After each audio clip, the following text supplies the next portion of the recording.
अमित शाह ने लंबी खामोशी के बाद आखिरकार कैप्टन अमरिंदर सिंह की पार्टी पंजाब लोक कांग्रेस और टकसाली नेता सुखदेव सिंह ढींडसा के संयुक्त अकाली दल के साथ गठबंधन को लेकर बीजेपी के पत्ते खोल ही दिए। ये पहला अवसर है जब भाजपा की तरफ से कैप्टन और ढींडसा के साथ चुनावी गठबंधन करने पर खुलकर बयान दिया गया।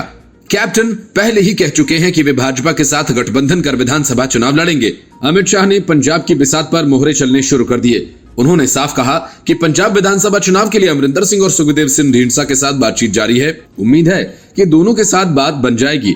शाह ने विपक्ष के इस दावे को सिरे से खारिज कर दिया कि किसान आंदोलन का असर यूपी और पंजाब के चुनावों पर पड़ेगा।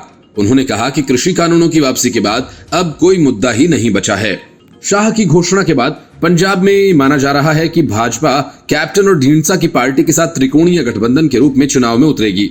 हालांकि ढींडसा की पार्टी के साथ भाजपा के गठबंधन के प्रयासों को देखते हुए ये भी कयास लगाए जाने लगे हैं कि भाजपा और अकाली दल बादल में फिर से गठजोड़ हो सकता है। फिलहाल कैप्टन का कहना है कि भाजपा और संयुक्त अकाली दल के बीच गठबंधन का उनकी पार्टी पंजाब लोक कांग्रेस पर कोई असर नहीं होगा। शाह ने कहा कि राजनीति कोई फिजिक्स नहीं बल्कि केमिस्ट्री है। यहाँ जब दो पार्टियां हाथ मिलाती हैं तो उनके वोट दो गुने नहीं होते, ये धारणा गलत है, बल्कि यहाँ केमिस्ट्री का सूत्र लगता है। दो केमिकल्स के मिलने से तीसरा केमिकल बनता है।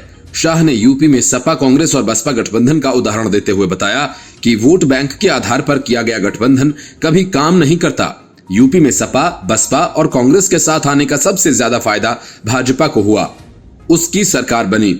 शिरोमणि अकाली दल संयुक्त के प्रमुख सुखदेव सिंह ढींडसा ने कहा है कि अभी तक केंद्रीय गृह मंत्री के साथ कुछ भी फाइनल नहीं हुआ है। हालांकि उन्होंने स्वीकार किया कि गृह मंत्री के साथ 2 दिन पहले करीब आधे घंटे की एक बैठक हुई है जो काफी सकारात्मक रही। ढींडसा ने कहा कि फिलहाल गठबंधन के बारे में कुछ भी तुरंत कह पाना मुश्किल है क्योंकि फैसला पार्टी को लेना है।